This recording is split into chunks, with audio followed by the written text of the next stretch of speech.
Hello guys, welcome back to channel is our Folly Vlogs. Once again, nandito naman po ako para ibahagi po sa inyo lahat tungkol sa mga collectible na barya at mga collectible na banknote.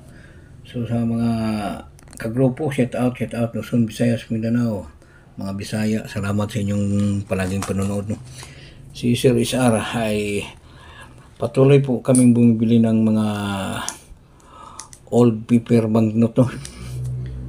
So sana may makapag-alok sa amin, no. Ayan, mga any kind of paper bill, no. Pag-usapan po natin dito, no. Huwag kayo mahihiyang mag-send, no, sa FB feeds namin, no. Is our family. Ayan. Mga lumang barya na hindi na pinapalitan sa bangko, no. Ayan, lumang dollar, guys, no.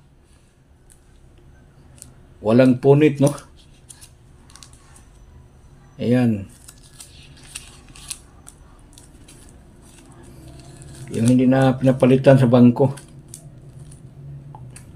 Ito medyo mababa, no? Punit na, pero kinukulikta pa rin ni Sir Rizar. Ito po, nandito na po yung 1,000, no? Yan, 500. Halo-halo yan, guys, no. Assorted paper bill, no. Yan. Yan, nilalagay ko na talaga sa pocketbook para sip na sila, no. So, shout out sa mga kagrupo, no.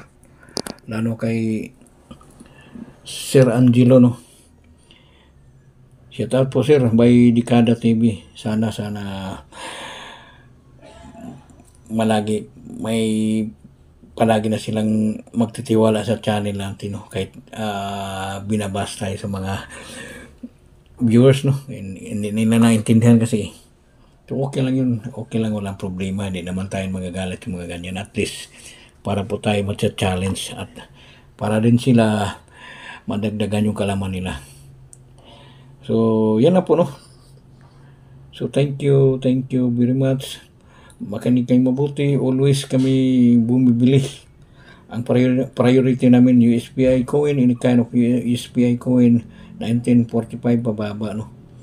So 10 centavo, 20 centavo, 50, tsaka 1 piso, o hard to find coin, tsaka error coin, no. Huwag kayong maghiya magpasa sa FB page namin para makilatis ni Sir Rizar.